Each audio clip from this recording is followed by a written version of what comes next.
大家好，欢迎重新回到 The O6。我们继续请华姐来参与我们的讨论。我们今天还有2位新的嘉宾一起参与。大家好，大家好，我是 Mona。大家好，我是 Bruno。那为什么今天有3位嘉宾坐在一起呢？这起源于一个 podcast。那华姐，我知道你和 Poi 老师一起开办了一个柠檬变成柠檬水的播客，我也是一集不落的，现在全部都听完了。那这个柠檬变柠檬水是怎么来的呢？对，柠檬变成柠檬水呢，是今年1月份的时候我和 Poi 我们2个开始了一个中文的播客节目。那解释一下柠檬变成柠檬水是什么意思你想想就是如果单喝柠檬的话是不能喝的，对不对？因为它非常的酸，所以你是没有办法喝的。但是你一旦把这个柠檬变成一杯柠檬水的话，是不是马上就可以变成一个老少皆宜的一个非常好的饮料，对不对？所以呢，通常呢，在北美他们说这个 turn lemon into lemonade 其实是一个俚语，它就是说是如何把这个挑战变成机会。所以呢，我觉得非常的适合作为我们这个节目的这个主题，因为我们经常在这个节目里面分享一些比较 unique 的那个商业案例，然后呢跟大家一起讨论他们是怎么把挑战变成机会的从中呢让大家学到很多东西。那这个节目呢，因为我们开始以后，我们现在大概已经 download 的数字已经3万多了，所以还是挺受人欢迎的。我们也没做什么大的这种促销推销什么的，但是听的人很多，而且我们也收到非常多的好的反馈。那这个节目呢，就是说很多时候是我跟 Poi 2个人单独的分享案例，但有的时候我们也会请来一些我们比较尊重的在那个多伦多华人社区的一些华人企业家。那今天我们请来的2位 Mona 刘跟这个 Bruno 都是我在我们这个播客里面做嘉宾的，所以呢非常高兴今天跟我们一起再来为 O6 的那个观众朋友们分享一些他们的体会。谢谢，谢谢。有了华姐，就从1变成3，获奖了，真的是。那3位朋友们，我就刚刚华姐讲了这个，回答了一个很重要的问题，就是这个柠檬变成柠檬水这个播客从0到1是怎么开始的？那我也想就同样的问题要问这个 Mona 和这个 Bruno， 就是你们各自的现在的这个企业怎么样从0到1做成的？这是我们这个 O6 一个非常典型的一个问题，扔给你们2位。我其实说到这个问题之后，我在想我这到1了没有？这到1到底是一个什么样的一个标准其实然后我就在回想，其实我有听过华姐的非常多的播客也好节目也好，我非常非常认同华姐的理念。其实我自己呢是有一个大的方向的但是其实我只是真的是在每天一个小目标，然后一步一步往那边去走。当然公司它也有，比如说我要想大概3年规划，大概2年规划，大概1年规划。但是有的时候呢，它也会因为一些比如说突如其来的疫情，然后它临时是要去调换的。但是我真的是觉得说可能这个就是我们要怎么去定位它。其实我自己是觉得有没有到这个1要不跟我们说说你现在正在做的，不管是1还是0点几那是个怎么样一个事情呢？我们现在就是有我们自己的培训我们有一所学校然后呢它呢就是有从青少年开始，从4岁开始到16岁的学生，然后我们也有青年专业女模，然后呢我们也有针对这个女性群体们的时尚学院的一些课程。那同时我们现在学校里面呢，我们还有做美国地区的网课然后同时呢，我们最近在开了3门的合作课程，一个是跟君红的 The Next Influencer， 那还有一个呢是跟一个健身房，然后他们是做体态矫正的，我们有开了一个少儿的体态矫正的课程那另外呢还有一个是跟我们一块儿去过纽约时装周的设计师 Gigi 王，那我们也做了一个就是儿童的这种设计的启蒙课。对，然后呢，我们也有自己的经纪公司。那我们经纪公司呢，现在除了我们的模特以外呢，我们也在拓展influencer 的板块。对，那同时呢，我们有自己的品牌赛事，那也有自己的fashion event 然后我们也有就是去纽约呀，包括这些就是4大时装周。那明年的年初我们也会去纽约，然后我们也会再选一个欧洲的时装周。对，听上去都不止一了。但是我真的没有就是如果你要问我的话，我可能就是脚踏实地做好每一件小事，然后就慢慢的就是让它走到现在这个样子。你刚刚说这个脚踏实地做好每一件小事，就正好是上一期对华姐跟我们分享的一个重要的点。对，我看了那个 Mona， 特别是你们那个时装的那个自己办的那个时装 event，真的是水准非常高。不要说中国社区，我觉得在那个老外里面也算是层次很高的一个，所以他的视野已经完全跳出了，就是我们觉得舒服的这个视野。完全是走上了另一个台阶，所以应该是到1的了，是不是啊？接下来1.5、2，继续升级换版。对。那 Bruno，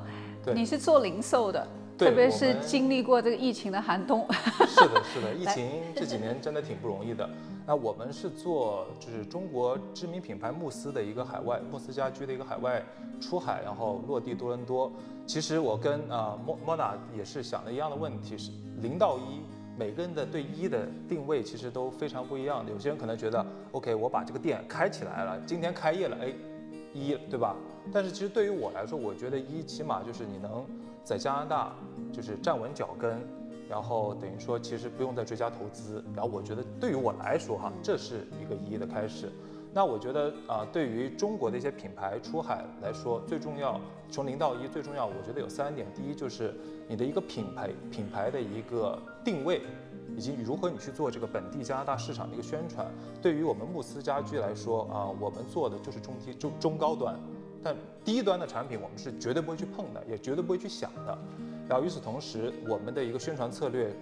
跟其他的传统行业是有不一样。我们线上线下相结合，我们线下我们会积极参与本地跟家居相关的很多展览会啊，然后还有华人这边咱们会参加很多商会、很多活动，去让大家知道 OK， 慕斯家居来到多伦多，来到加拿大了。然后线上呢，我们会去做一些很多广告，我们会做谷歌的 SEO 的一个搜索引擎的优化。然后与此同时，我们线下做活动的时候，我们线上也会跟着一起跟进广告，微信公众号。然后你像买的谷歌 Facebook 啊，他们的 apps， 这也是。第2点，我觉得非常重要的，其实就是一个 customer service， 就是服务。对我来说是一个售前售后的服务，因为在加拿大其实地广人稀，然后呢市场又相对比较成熟，在这种情况下，对于我来说，我觉得口碑。然后其实是非常非常重要，对于一个从海外过来的企业能存活下去，所以说我们的整一个售前售后服务都是非常看重的。对于售后来说，我们的床垫都是10年质保，在10年，只要你哪怕你睡塌陷有10%，我们哪怕你是9年0、12、10，马上过10年，我们都会给你全部，一定会给你换上新的，只要我们能测出来，我们派专人上门去做一个检测。然后其实最后一个就是对于社会的你的一个公司对于社会的一个贡献，像我们已经跟 CKISS 合作过，未来呢我们肯定也会我们也打算跟孟尝和其他的一些咱们这种社会的一些机构、福利机构去做更多的合作。我跟华姐第一次认识就是在 CKISS 的一个gala的一个晚宴上，对，我还记得，我还有照片呢。对，所以来说做一个小总结的话，我觉得最重要就3点吧。第一就是还是回到脚踏实地，然后就是把该做的事情做好，把基础打好。第2点就是你做好你公司的一个售前售后服务。第3就是你要做好自己的一个定位、一个认知。对，大概是这样。对，我觉得上次我在跟这个 Bruno 我们在做这个播客的时候，我的印象非常深的就觉得他非常的站得高看得远。他跟我说他是 accountant 出身，我说他不是 accountant 出身，他是 strategist 出身。谢谢。所以能够这么顺利的把一个在中国比较成功的品牌带到了国外，这一定是里面有很多的深思熟虑的这个过程的。那么也想问一下，就是说，你既然把一个中国品牌给带出来了，那么你最敬佩的一个中国品牌是什么呢？我其实最敬佩的品牌是华为。然后其实可能很多朋友用的手机啊，用的其他是苹果，对吧？对。但其实我的整套电子生态系统我都是华为，像我的手机、我的电脑，然后我的手表，包括体脂秤也是我从回国的时候从国内背回来的。然后其实大家也知道，因为华为其实受到了美国政府的很多一个抵制和制裁。首先最早是从谷歌的一个应用商店，在华为手机是没有办法安装的，你需要要花很多时间去做一个越狱去一个重新装，就这一点对很多可能女性的使用者来说已经是不可能再使用它了。然后现在其实像今年华为刚刚出的最新的 Mate 50的一个手机，最新款手机，那你会觉得你会发现它用的还是4G 的系统，因为芯片的问题，所以说华为是非常值得敬佩的。与此同时呢，慕斯我们总部在东莞，然后最初我们接触慕斯的时候，其实很多的一些制造厂商品牌，他们都是做一个国外知名品牌的代工。对，只有慕斯，它是正儿八经在全球这么多个大洲，正儿八经打自己品牌、做自己的产品的，然后做健康睡眠理念的。所以说，对于我来说，虽然咱们生活在海外吧，但是我非常荣幸，也非常自豪能代理到中国的顶尖品牌，然后让咱们加拿大的市场，咱们加拿大的客户来去感知到什么叫做中国制造，这是一个全新的概念。非常有理想哦，很有情怀。就一讲到中国制造，你明显就体会到一个自豪感在里面。我在这点上我非常的赞同 Bruno， 因为其实我说我们公司有个大方向其实我一直就是想做一家我们立足于海外的我们华人的时尚教育机构，这个是我大的初心。因为我刚开始做 Return 的时候，其实我就有收到过很多的询问，就是觉得我们华人做的好像就是比较的水然后大家就是为了挣快钱。然后呢，他们就跟我讲说，西人的培训机构怎么样？我说那为什么大家都会有这样的一个概念？那我刚才也非常赞同 Bruno 说的，就是它有很多的机构呢，可能如果说我想选择一个简单的道的话，可能我就把自己做成代工，我包装一下，我可能是一个，我可能是一个因为我们本来就在加拿大，我可以说我是一个纯加拿大的一个企业，对吧？但是我想了想，我觉得我不想这样因为我觉得我们周围有很多朋友，其实他们真的都是在认真做事情，所以我觉得我觉得我们是像刚才 Bruno 说的，我们真的是可以把这个好的产品或者好的服务，去带给带给大家，带给这个所有的这个市场吧，也不说光加拿大的市场。对。这个中国情怀。走捷径是最快的，对，但是你没有长远效果，对不对？都是可能就非常短暂的一些东西。对。所以既然花下精力了，就好好做。对。那么 Norma， 我跟莫娜老师其实是我们在以前的那个创业工厂里面我们认识的，大概已经5、6年了吧？是，对不对？是然后呢，就是一路，因为我们对品牌，我们对社会价值，我们对各个方面的一些理念都很相似。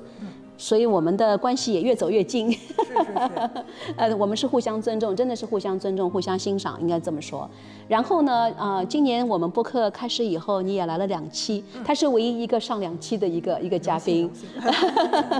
我们上一次让你来分享，你就是主要是纽约时装周的事情，对吧？那么纽约时装周虽然是9月份，那现在2个月过去了，我们还是有一些新鲜度在里面。所以呢，就想问一下，就说你去参加的这一次纽约时装周以后，你发觉我们中国设计师跟老外设计师相比，有一些什么特点，有一些什么优点，或者一些什么挑战呢？我先插播一句我对华姐不只是尊重我是崇拜。没有，因为华姐帮了我很多，因为我是之前的经历都是在专业上就是我所有的学习经历也好，然后工作经历也好，都是在我的专业上。然后呢，是从创业工厂开始，然后华姐教了我很多东西，然后我可能才一步一步的转变思想，就是开始我怎么样去做一个品牌。所以华姐真的帮了我。华姐是很多创业者的启蒙，偶像，对，我的偶像，也是我的偶像。夸群开始了。对。你们的成功就是我的成功，你们知道吗？对，然后呢，我回答华姐刚才问题那我这次其实去纽约之后呢然后我其实觉得我们中国是有很多的服装厂的，所以呢，其实我们中国的设计师他们的品牌其实很容易量化的。那再加上呢，因为我们现在的设计师其实很多呢，他们是有在海外留学，或者是有在海外工作的背景的，所以他们现在的设计其实已经是非常非常的国际化了啊，对，非常有水准，他们都很有想法，非常有情怀。我认识很多很多好的设计师，对，但是呢，他们呢有遇见一个问题啊，我想这个可能是各个族裔的设计师都会遇到的一个问题，就他们都有跟我讲说，我认认真真的做自己的设计，没有人买单。但是我做一些仿大牌的东西，我更容易挣到钱，对，然后呢，我觉得这个呢，可能是需要他们在这个就是品牌定位，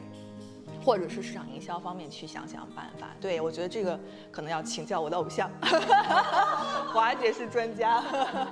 对，确实，莫娜说的非常对啊。任何东西就是说，做品牌是最辛苦的啊，因为这是需要一个过程的，它不会明天就品牌大家都知道，已经上过很多课了，对不对？真的是一步一步脚踏实地的。那除了这些设计师之外，上次我们也聊过，就说你最崇拜的这个中国模特儿是刘雯，大长腿刘雯。那你觉得跟老外的大长腿相比，像刘雯啊，还有其他的中国模特儿又有什么优势呢？我觉得就是我们中国的这些模特们哈，就是他们现在其实我有的时候觉得这些问题可能它也不是特别的，就是有国界性的，对，因为呢，其实呢，我们这个秀哈，它是就是品牌做市场营销的一种方式，它有其他的方式呢，还有比如说明星代言还有呢，就比如说我请红人去做推广，对不对？所以说呢，就是现在的模特在这个自媒体时代他都需要去利用好自媒体平台，对，因为呢，就是我们这个当然现在我们中国模特它有个很好的优势呢，是因为我们现在中国的市场是商家需要的，所以只要这个商家他需要中国市场，他就会需要我们的中国模特。那么我们的这个模特呢，当然他要具备他自己的专业素养然后包括他的职业修养，这个是基础，对不对？但是呢，如果他具备了这些基础之后，他又是有一个很好的流量的一个模特，那我觉得这个可能是就是在任何一个国家然后呢，现在就是这个当下都需要的一种模特，一类模特。那我就觉得可能在当下这个自媒体时代吧，就是人人都要去做一个自己的自媒体，要注意自己的个人品牌。对，这个莫娜老师他们新开的课程 Next Influencer 就可以考虑了。我先为你做广告啊！你看我们这柠檬变成柠檬水，包括的 O6 这个 Talk Show， 其实我们都希望能够更多的分享都希望能够让想说的话或者很重要的一些信息能够传播出去。今天的 Buzzwords 就是踏踏实实做事，华姐带起来的。那在结束之前的话呢，我们就继续要扔给大家30秒，包括华姐。我发觉我老在挑战各位嘉宾。那我们刚刚就说这个走了这个从0到1的这个过程，那里面肯定有很多的关键因素。如果各位就选一个关键因素，暂时先不讲这个踏踏实实做事在这个之上再选一个关键因素，那大家有些什么分享呢？这样的，我们上次从莫娜老师开始，我们这次从 Bruno 这边开始。对我来说，最关键因素就是做好服务。不管你是产品行业，还是你就是做服务行业，做服务来说，你把你的这个服务做好，然后得到了大家的认可，然后经过一定时间的沉淀，你就自然一定可以到1。很棒。我觉得我还是回到我的老本行，我觉得品牌的重要性。特别是刚才这个莫娜讲的，不管是设计师还是那个模特，就是他们自身的品牌非常的重要，不能永远是就是说依靠着别人，对不对？只有自己有这个品牌的实力，才会越走越远。包括慕斯也是，他们是有品牌实力才会走得那么远，对不对？对。那我借用一句话，我觉得是大处着眼，小处着手。这个是来自于我特别喜欢的冯唐的，他的一个课叫做成事儿我也推荐给大家大家如果有兴趣的话，可以去听一下。对，我觉得就是8个字儿：大处着眼，小处着手。非常棒，谢谢各位，还不能让各位走，我们还有下一期。那各位朋友听到这一期的话呢，请继续展望我们下一期。如果对这一期的内容有什么意见的话呢，请给我们留言，也欢迎大家点赞收藏我们。好，我们下次再见。再见，拜拜，再见。